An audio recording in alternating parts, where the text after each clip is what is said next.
Good morning, January 26th. Here we are again. The month's almost over with. 4:47 a.m. Deuteronomy 2:31. I have begun to deliver. Now begin to conquer and possess. The Bible has a great deal to say about waiting for God, and the teaching cannot be too strongly emphasized. We so easily become impatient with God's delays.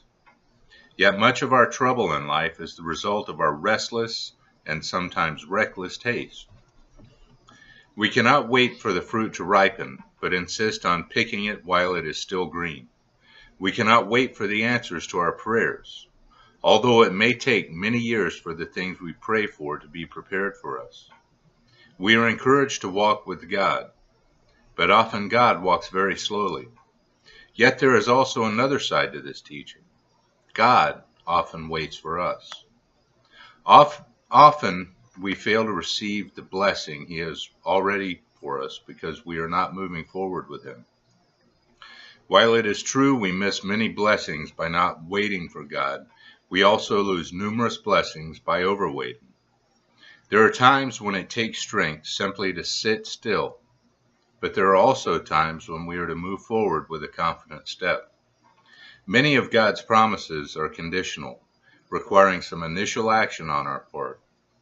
Once we begin to obey, He will begin to bless us. Great things were promised to Abraham, but not one of them could have been obtained had he waited in Chaldea.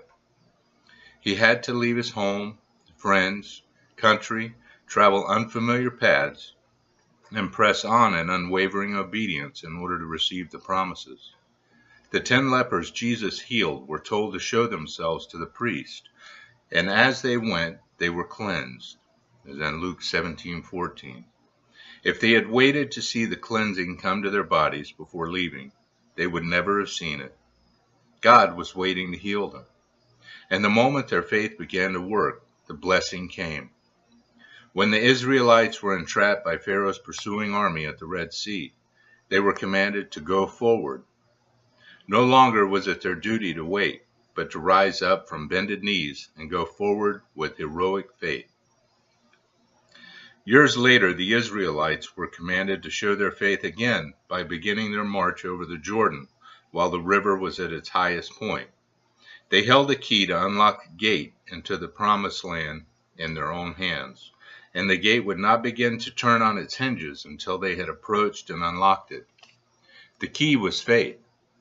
We are destined to fight certain battles, and we think we can never be victorious and conquer our enemies. Yet as we enter the conflict, one comes who fights by our side.